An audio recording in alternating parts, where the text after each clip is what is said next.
Amém. Olha para mim. Quero fazer uma pergunta para você. O que você está fazendo aqui nesse mundo?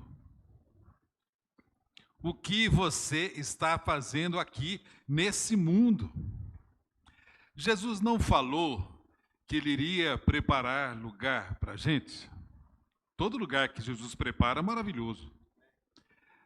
Não diz que no céu haverá ruas de ouro? Não fala que no céu não haverá mais choro, sofrimento, fome, tristeza, somente louvor, alegria, celebração? Não fala isso a Bíblia?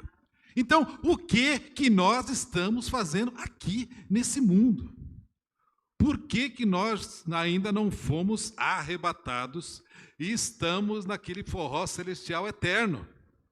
O que nós estamos fazendo aqui?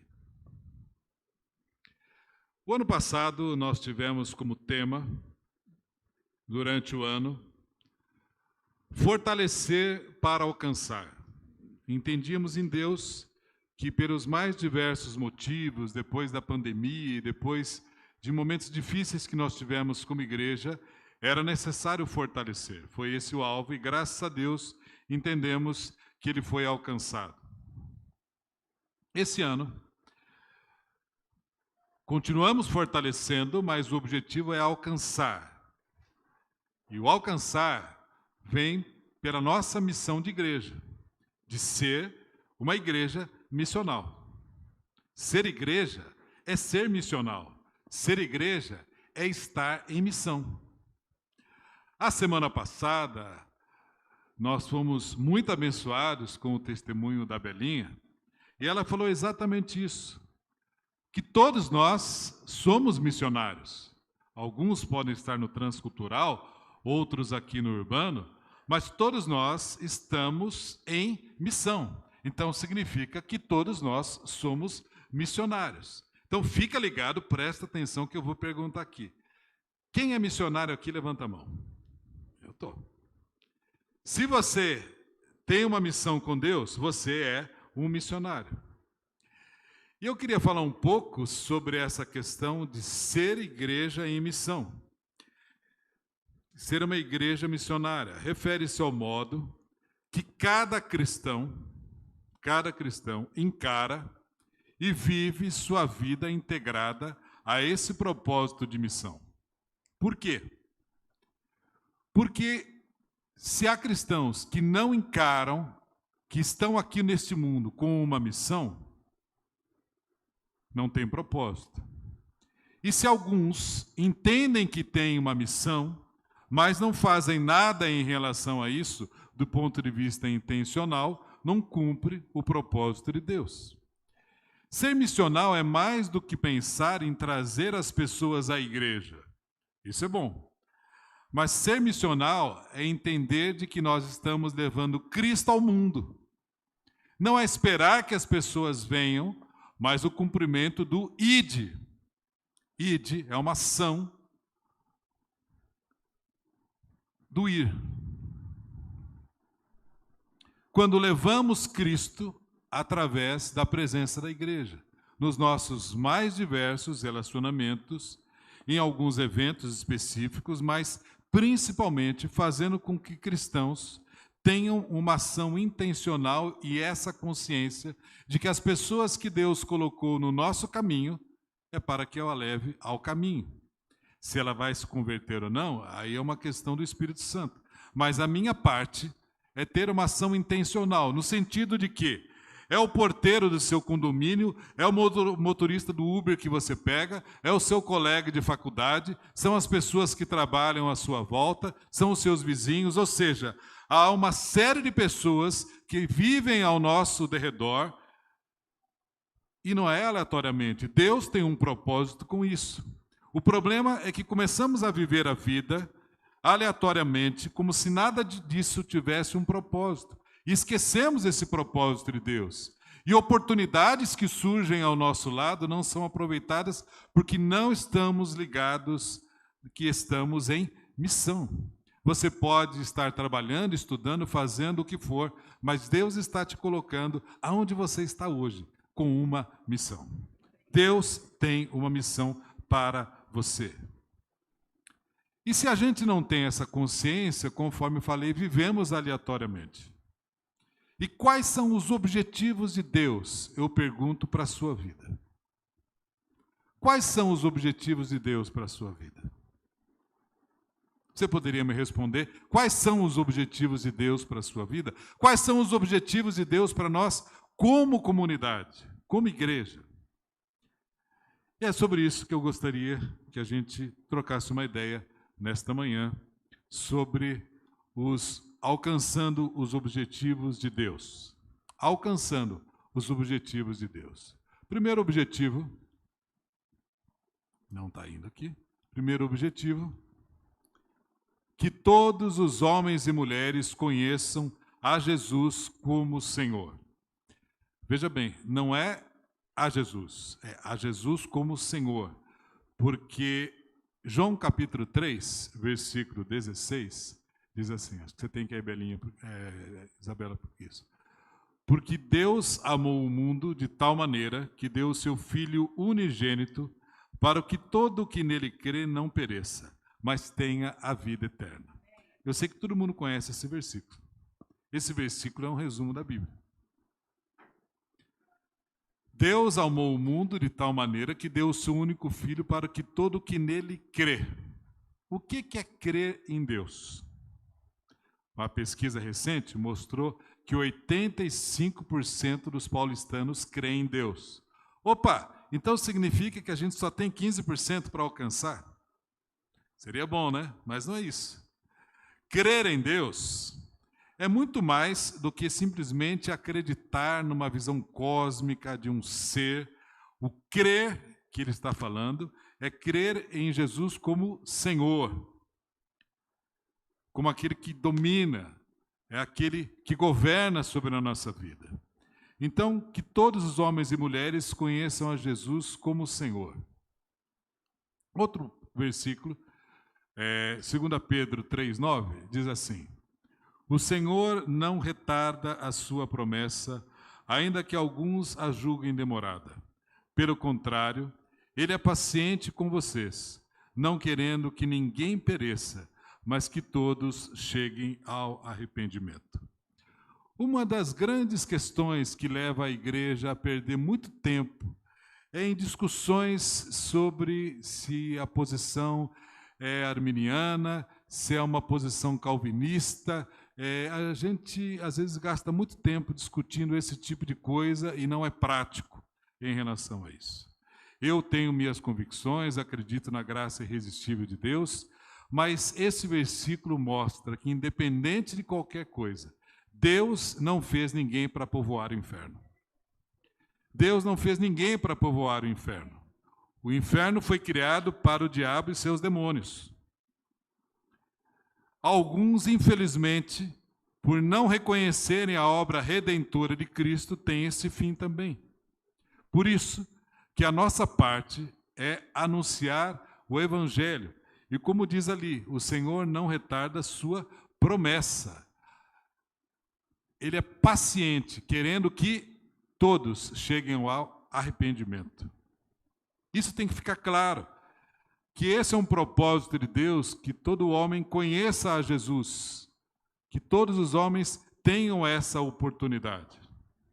O cântico que nós cantamos aqui, ao que está sentado no trono, diz lá em Apocalipse que haverá uma incontável multidão, representantes de todos os povos, tribos, etnias e línguas. Haverá um representante. Para que isso aconteça, o Evangelho tem que ser levado, seja aqui do ponto de vista urbano, e também em missões, enviando missionários e apoiando missões em todo o mundo. Então, primeiro objetivo, que todos os homens e mulheres conheçam a Jesus como Senhor. Eu gostaria que a gente repetisse isso. Vamos lá? Que todos os homens e mulheres conheçam a Jesus como o Senhor. Segundo objetivo, aqui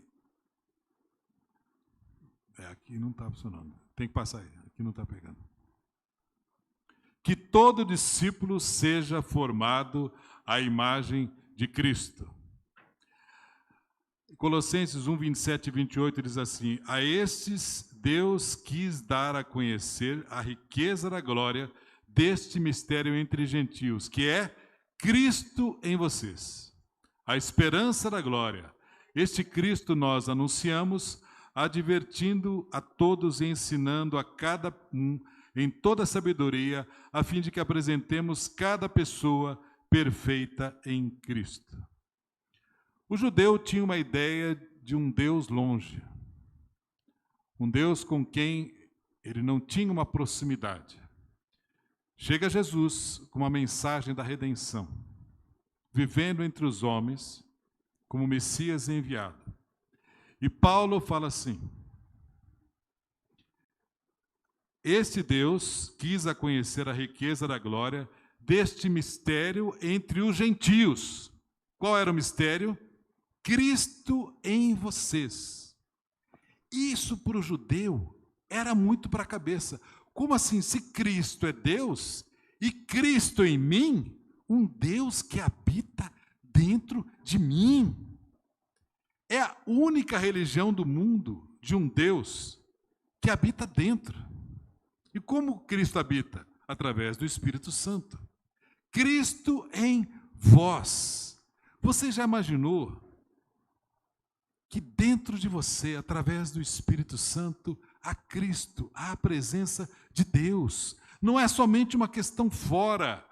Nós não estamos cultuando alguém que está longe. Nós estamos cultuando um Deus que, através do Espírito Santo, habita dentro de nós. Põe a mão no seu coração, feche os seus olhos e repita comigo: Cristo em mim. Novamente, Cristo em mim. Cristo em mim, a esperança da glória. Aleluia! Que coisa tremenda! Essa consciência nós precisamos ter. Cristo em nós. Esse Cristo nós anunciamos. E quando a gente lê um versículo bíblico, um trecho bíblico, é muito importante na Bíblia você prestar atenção nos verbos. Olha o que ele fala. A esse Cristo nós anunciamos, advertimos e ensinamos para apresentar toda pessoa perfeita em Cristo. Essa palavra perfeita, entenda aqui um processo. Paulo diz que ele anunciava o Evangelho, ele advertia e ele ensinava. Ele está falando aqui sobre um processo para apresentar uma pessoa perfeita. O que seria uma pessoa perfeita? Uma pessoa que não erra? Claro que não. A Bíblia está usando aqui o termo teleios, que significa maduro. O propósito de Deus, aqui entra um discipulado, a formação.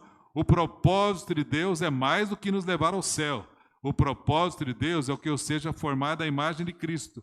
O propósito de Deus é que eu seja uma pessoa madura, um cristão maduro. Presta atenção, o propósito de Deus não é que eu seja evangélico ou frequentador de culto. O propósito de Deus é que eu seja um cristão maduro. Põe a mão aqui e fala assim: Deus quer me levar à maturidade. Deus quer que eu seja formado à imagem de Cristo. Esse é o processo maravilhoso de Deus em nós. Outro versículo, Gálatas 4,19, diz assim. Paulo diz: meus filhos, por quem de novo estou sofrendo as dores de parto, até que Cristo seja formado em vocês. Eu nunca senti uma dor de parto. E espero não sentir. Já passei aí por cálculo renal, que é bravo também, mas numa época em que se fala muito sobre anestesia para parto normal, em cesariana, talvez fique estranho assim, que lance esse de dores de parto. Naquele tempo, obviamente, as mulheres não tinham anestesia, não tinha cesárea, não tinha nenhuma estrutura, era puramente na raça. A mulher tinha que fazer todo tipo de esforço. Então, quando a Bíblia fala sobre dores de parto, era naquele conhecimento da época o maior esforço que alguém podia fazer. Agora, você imagina uma mulher que estava nas dores de parto. Você vê nos filmes, né? A mulher grita, aquele negócio, e sangue, aquele negócio todo. De repente, tocava assim, bim, bim. Espera um pouquinho aí, falava para a parteira. Chegou uma mensagem no meu WhatsApp. A minha amiga está falando tal coisa. Não, eu quero ver no Instagram tal coisa. Isso passava na cabeça dela? Não. Por quê? Porque na hora do parto, era muita dor, precisava de esforço, de intensidade, precisava de foco. Uma mulher em trabalho de parto era uma mulher que estava com toda a intensidade, todo o foco, todo o esforço. Paulo está querendo usar exatamente essa alegoria. Ele está falando, estou sofrendo as dores de parto. Todo o meu esforço, toda a minha intensidade, todo o meu foco, para quê? E aqui ele coloca um objetivo, um alvo, uma condição de tempo. Até que, ou seja, isso vai acontecer até que, quando? Cristo seja formado em vocês. Então significa que na obra de Deus, o foco, com toda intensidade, é até que Cristo seja formado em vocês. Cristo formado em nós. Por isso que na obra de Deus, por isso que na vida cristã, nós passamos pelos mais diversos desertos, rios, dificuldades, contrariedades, alegrias. Quanta coisa a gente passa, porque é a obra de Deus para que Cristo seja formado em nós. Por isso que, com a visão de igreja, nós trazemos toda uma estrutura. Foi falado aqui sobre discipulado. Por que o discipulado? Não é alguém para se meter na sua vida alheia. É alguém para te ajudar no processo, seja individual, seja no grupo, seja no ensinamento, nos mais diversos ministérios que nós temos, no CCG+, que a gente tem na plataforma, ou seja, os mais diversas estruturas a gente procura ter como igreja. Mas Deus trabalha cada um com o objetivo de que o caráter de Cristo seja aperfeiçoado em nós. E presta atenção que eu vou mostrar aqui, nesses slides, vamos ver se eu consigo, realmente aqui, ó. O conteúdo da visão, fundamento e forma. O processo para a formação de um discípulo. Eu sei que você sabe disso, nós estamos somente relembrando algumas coisas importantes. Então, primeira coisa, pode passar a Isabela aqui, realmente não está funcionando. Conteúdo. É passado um conteúdo que é o fundamento. Presta atenção, isso é inegociável. Jesus, quando anunciava o reino de Deus para as pessoas, ele anunciava o reino como literalmente era. Ele não amaciava, não procurava algo fofinho, meloso. Ele anunciava, você quer me seguir? Tem certeza? Tá, então vende tudo que tens e me segue. Você quer me seguir? Você tem certeza? Porque eu não tenho onde reclinar a cabeça. Você quer me seguir? Então negue-se a si mesmo. Jesus mostrava o evangelho do jeito que era. E hoje, infelizmente, nós temos um evangelho híbrido de coaching, de uma autoajuda, e ninguém tem direito de fazer isso. O evangelho tem que ser puro, é o fundamento. Depois, o que tem? Atos 2:38. Agora eu vou pedir que você abra a sua Bíblia. Atos 2:38.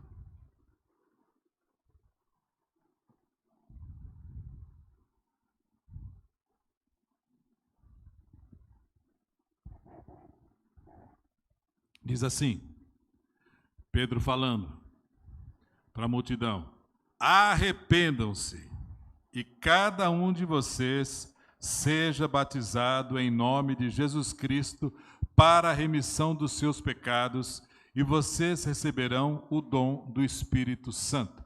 Então, o que nós temos aqui? Pode passar. A necessidade de arrependimento e fé, de batismo e do Espírito Santo. Para quê?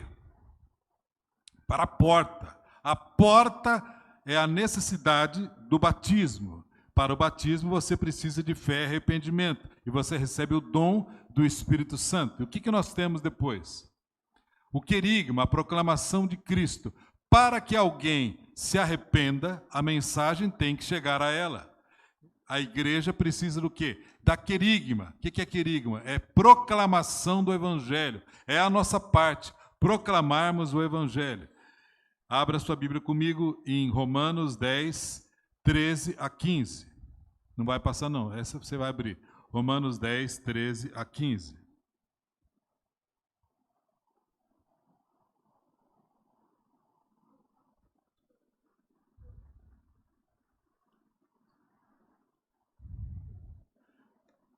Diz assim: porque todo aquele que invocar o nome do Senhor será salvo. Como, porém, invocarão em quem não creram?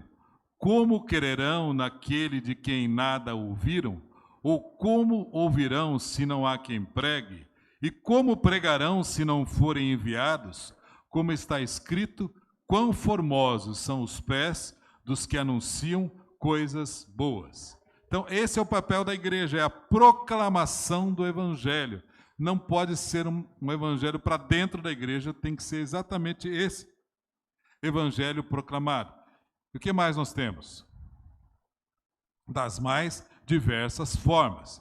Fazemos isso aqui aos domingos, podemos fazer nas mídias sociais, podemos fazer e devemos fazer em nossos contatos no dia a dia. Aí há toda uma liberdade de como isso é feito, isso é relativo. A maneira como o evangelho é proclamado, isso é bem expansivo. E o que nós temos depois? A segunda parte. Se existe uma porta, depois existe um caminho. Qual é esse caminho? João 14, 6. Eu sei que você sabe esse versículo, mas abra comigo, João 14, 6. Qual é o caminho? Ser religioso? Ou frequentar uma igreja? Não. Jesus deixa claro em João 14, 6. Então tem que ser politicamente correto, todos os caminhos levam a Deus, toda religião serve. Não, Jesus diz, eu sou o caminho, a verdade e a vida. Ninguém vem ao Pai senão por mim. Presta atenção, não há absolutamente nenhuma outra maneira, eu vou repetir, não há nenhuma outra maneira de se chegar ao Pai a não ser por Jesus. Só Jesus é o caminho para o Pai. Não adianta ecumenismo, não adianta dizer que tudo é válido, que vale a intenção do coração. Não vale. O que vale para chegar a Deus é somente Jesus. Ele é o caminho, a verdade e a vida. Eu sei que falar isso em pleno século XXI, eu estou indo na contramão do que é politicamente correto, mas Jesus deixa claro isso. E o que mais nós temos? Nós temos isso através da informação e formação. Ou seja, agora no caminho, a gente recebe as informações, e a gente tem incentivado muitos irmãos a lerem, a estudarem a Bíblia, tem a informação, e eu tenho através do discipulado a formação, que é o processo, o didaquê, o ensino. Isso que é importante, conforme nós lemos em Colossenses e em Gálatas, Cristo em nós, Cristo sendo formado em nós. Esse é o processo. Por isso que é o discipulado, por isso que a gente entende que a gente precisa dessa formação, essa importância de estarmos caminhando todos juntos no mesmo propósito. É o conteúdo que a pessoa recebe. E depois, o que nós temos? Também já falamos sobre isso, o processo, a didaquê, que também tem diversas formas do ensinamento, é o discipulado individual, é o discipulado em grupo, é o ensinamento aqui na frente, é nos ministérios. A vida de igreja proporciona isso. Ou seja, se você é uma pessoa que se resume a vida só aos domingos, você não participa de todo esse processo que é feito. É parcial. E o que temos depois? A meta. Há uma porta, há um caminho e há uma meta. Qual que é essa meta? Receber o conteúdo, Romanos 8, 28 e 29. Qual que é a meta? Ser parecido com Jesus. Romanos 8, 28 e 29 diz: sabemos que todas as coisas cooperam para o bem daqueles que amam a Deus, daqueles que são chamados segundo o seu propósito. O que significa todas as coisas? Todas as coisas para o que vai falar no versículo 29. Sabemos que todas as coisas cooperam para o bem daqueles que amam a Deus, daqueles que são chamados segundo o seu propósito. Porquanto aos que de antemão conheceu, também os predestinou. Para quê? Para serem conformes à imagem do seu Filho, a fim de que ele seja o primogênito entre muitos irmãos. Ou seja, as coisas acontecem na minha vida com um propósito do reino. Qual é o propósito do reino? Que eu seja parecido com Jesus. Esse negócio que todas as coisas cooperam para o bem, para eu ficar mais alegrinho, não é verdade. As coisas acontecem para quê? Para que eu me torne parecido com Jesus. Eu sinto te informar, mas Deus não está disposto a te mimar. Deus quer que você seja parecido com Jesus e você vai passar por um processo para isso. E graças a Deus, que coisa tremenda! É um processo. Você não é mais um na multidão, há um Deus que tem um projeto maravilhoso para a sua vida. E presta atenção, os projetos de Deus para a sua vida não são modestos. E talvez você esteja hoje minimizando, mas eu me envolver com isso, eu fazer discípulo, eu levar o evangelho. E a gente muitas vezes se autodefine, porque eu sou tímido, porque eu não tenho jeito, por causa disso, daquilo, e a gente vai ficando para baixo. O Alexandre falou sobre Davi, e o Davi pregou, uns domingos atrás, sobre Davi. E é muito interessante como os textos bíblicos mostram, né? Os irmãos de Davi olhavam para ele e via um simples pastor de ovelhas. Você é um simples pastor de ovelhas. Deus o via como rei. Golias olhava para ele e o via como um garotinho. Deus olhava para ele, o via como um guerreiro vitorioso. Presta atenção, quem te define não é o que você pensa de você, nem o que as pessoas pensam de você, nem as circunstâncias. O que te define é o que Deus pensa de você. E os projetos de Deus para a sua vida são projetos de te usar. E presta atenção, Deus está fazendo coisas novas entre nós.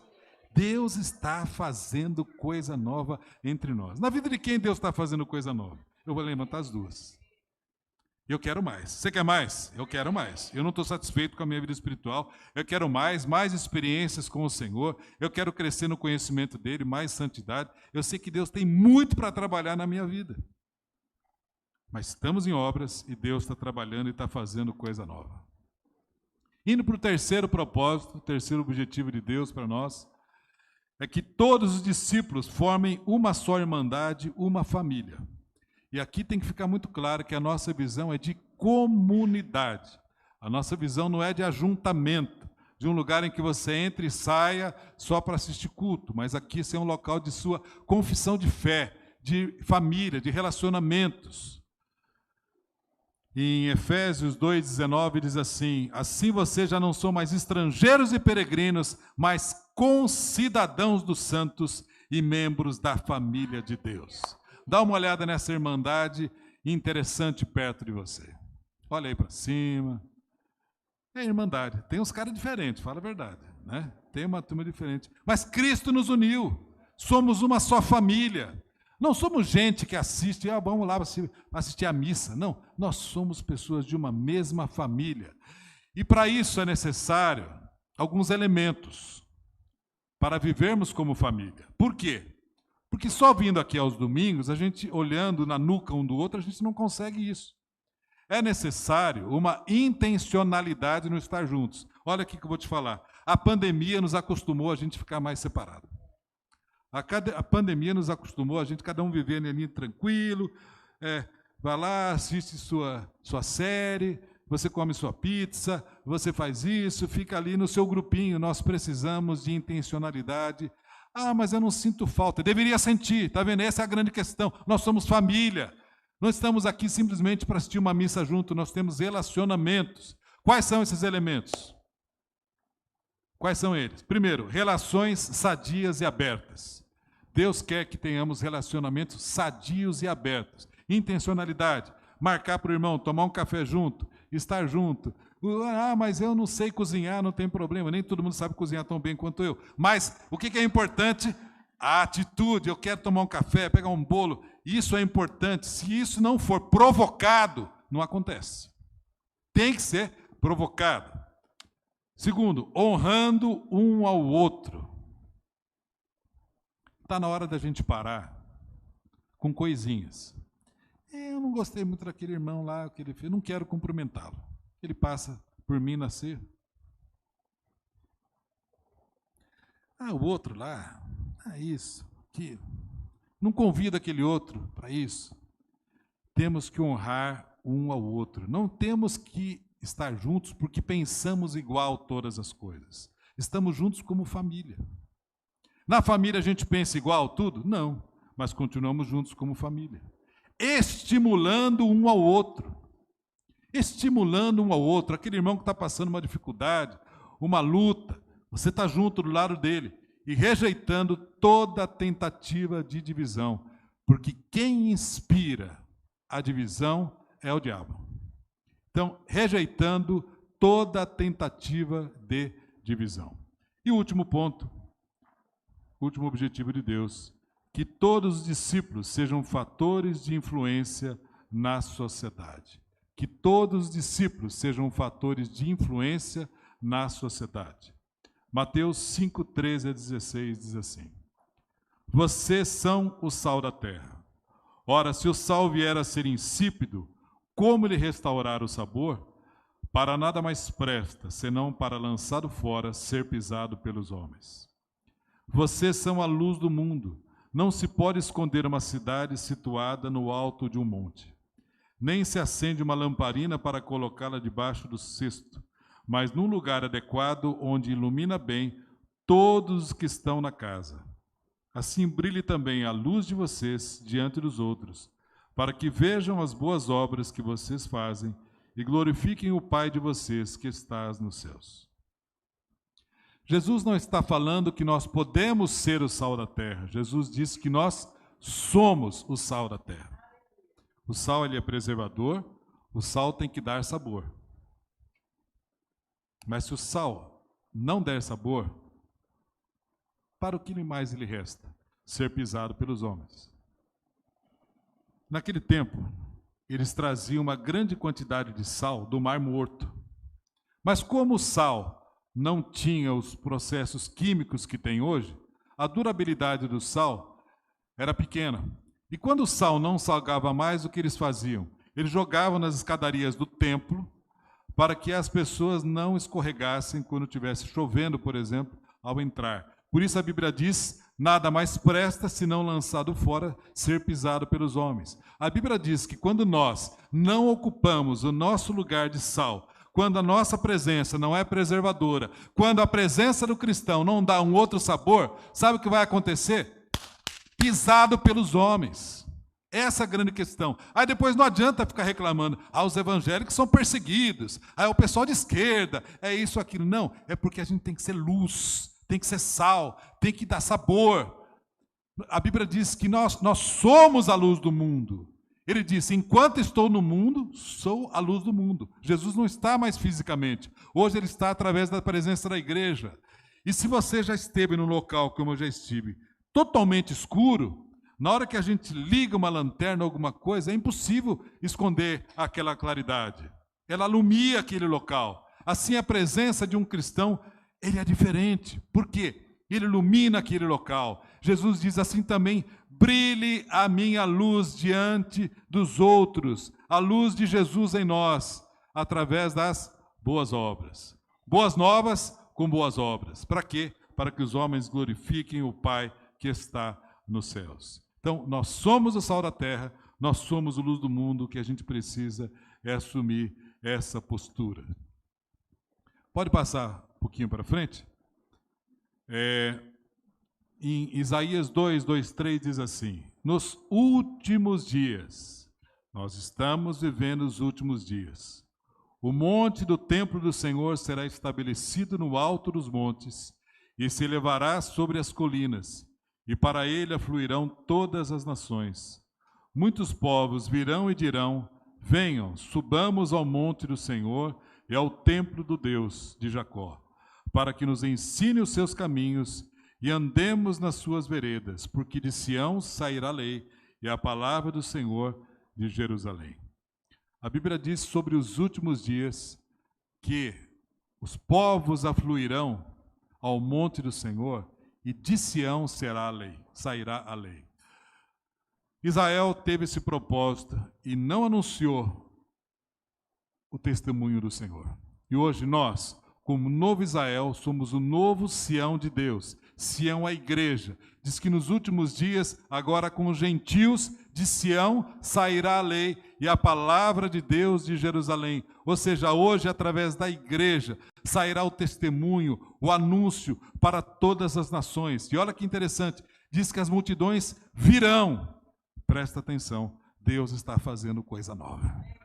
Gente que você nunca imaginou vai se converter. E sabe quem Deus vai usar para isso? O pastor? Não, você! Deus vai usar você, porque essas pessoas estão no seu caminho, não no meu caminho. Deus quer te usar. E de Sião sairá a lei. Jesus é tudo aquilo que nós precisamos. Jesus é tudo aquilo que nós encontramos. E se nós temos hoje esse relacionamento com Ele, nós queremos compartilhar essas pessoas, esse relacionamento, esse Jesus, às pessoas que estão próximas de nós. Deve existir na vida íntima de cada cristão o desejo de se relacionar e de levar esse evangelho. Por isso, quando eu perguntei o que você está fazendo aqui, eu queria passar para você alguns elementos. Quais são esses elementos? Ter clareza para o que vivemos. Você não pode vir domingo após domingo e não ter esse entendimento. Há um propósito de vida. Deus tem um propósito na sua vida. Marcar presença no seu dia a dia. Há uma dinâmica.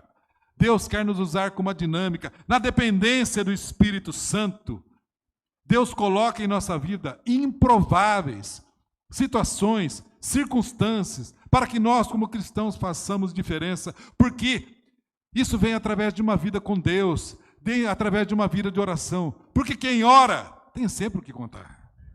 Isso vem através das experiências. Essa dinâmica de uma vida cristã, não religiosa, parada, mesmice, aquelas coisas. Como é que está, irmão? Bem que nem prego na areia. Eu tenho uma urticária desse tipo de coisa. Nós temos que ter uma vida dinâmica com Deus, de experiências com Ele. E ser autoridade em seu meio. Presta atenção. Ser autoridade no seu meio. Quem te colocou ali foi o Senhor. Não, lá no meu trabalho é difícil, tem gente lá de outra religião, é uma opressão, vou pedir para sair de lá. Não, o pessoal lá pensa diferente da minha visão cristã, eles vão ficar tirando com a minha cara. Para com isso, rapaz, assume como alguém que é embaixador do reino, que aonde você está é colocado por Deus, com autoridade. Não chega chulé, não. Chega com autoridade. Está chegando aqui um representante do reino, com toda humildade e oração, revestido da couraça da justiça, mas sabendo, Deus está me colocando aqui para fazer a diferença. E influenciar com perseverança. Tem lance assim, eu convidei o pessoal para vir na igreja, eles não querem. Bem, fiz minha parte, quer, não quer, vai para o inferno, não quer saber. Não. É com perseverança. A gente tem orientado aqui a você separar 5 pessoas. Você tem feito isso? Separa 5 pessoas que não conhecem ao Senhor e que você entende que Deus pode te usar para alcançar essas vidas, primeiro orando por elas, depois buscando intencionalmente. 5 pessoas. Vamos parar um pouquinho. Pensa agora. 5 pessoas. Não sei de onde se é da sua escola, da sua vizinhança, amigos, parentes. 5 pessoas. Para e ora e coloca diante de Deus agora.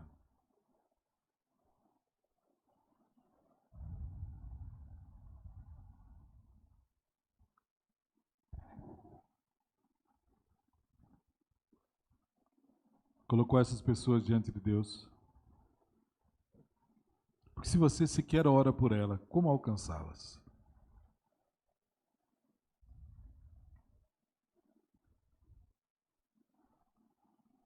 E continuando,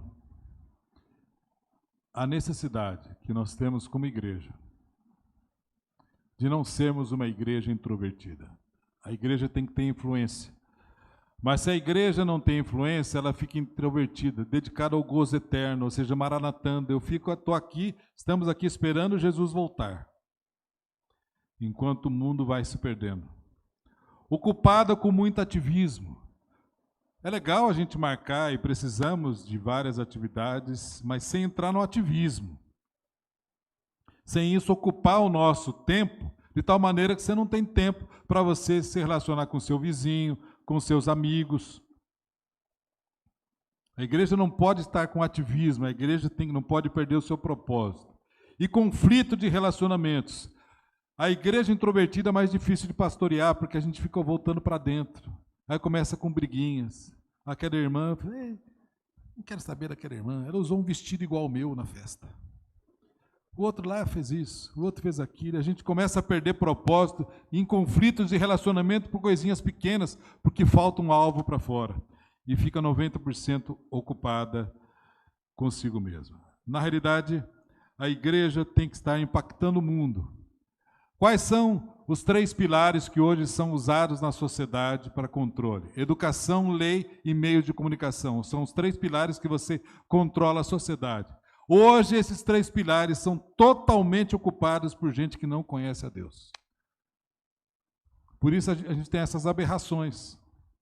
Por isso a gente precisa de cristãos preparados para ocuparem cargos estratégicos na lei, na elaboração das leis, em meios de comunicação, na educação, política e governo. Não essa turma que está aí, mas gente séria que possa ali serem realmente políticos com uma visão de governo, de executivo, legislativo, judiciário. Gente que leve Deus a sério, na administração e comércio, nas artes, literaturas, meios de comunicação. Precisamos de gente séria que ame a Deus.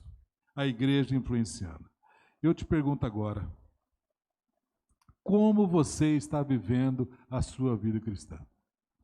Se uma igreja em missão não se afina com a missão de Deus, não cumprimos o nosso propósito. Aqui é um ambiente gostoso para formar os nossos filhos, pequeno rebanho, comer churrasco, estar junto, termos turma, isso faz parte, é muito legal. Mas a gente tem que entender que esse não é o nosso chamado, essa não é a nossa vocação.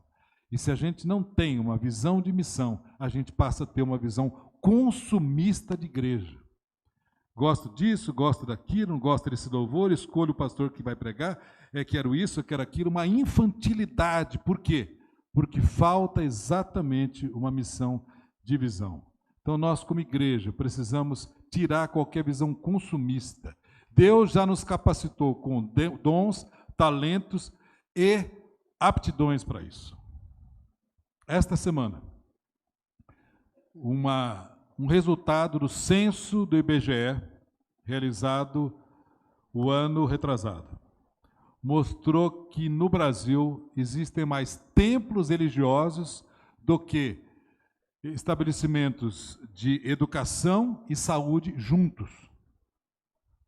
Guarulhos tem 2.036 estabelecimentos de saúde e educação e 2.308 templos religiosos. Aqui abarca todas as religiões, mas a gente sabe que a grande maioria são de igrejas evangélicas.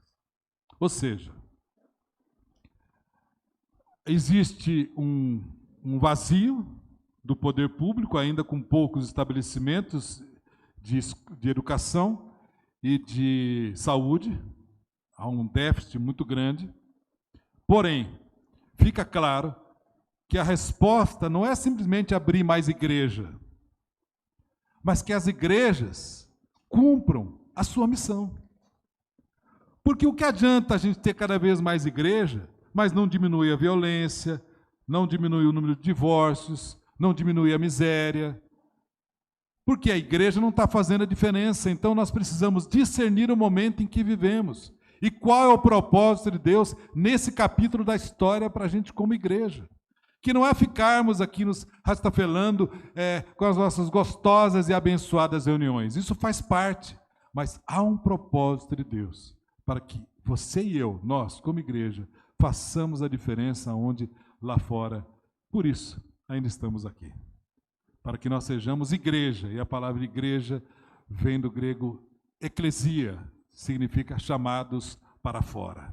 Esse é o propósito de Deus para você Esse é o propósito de Deus para mim. Esse é o propósito de Deus para nós, como igreja. A grande pergunta é: como você vai reagir a esse propósito de Deus? Vai continuar vivendo a vida do jeito que você está vivendo hoje? Ou vai sair daqui desafiado, falar: Senhor, eu quero sair com uma nova dinâmica, uma nova perspectiva, um novo propósito, de ser usado pelo Senhor de uma maneira diferente e ser instrumento de Deus para alcançar aqueles que ainda não conhecem ao Senhor. Vamos orar?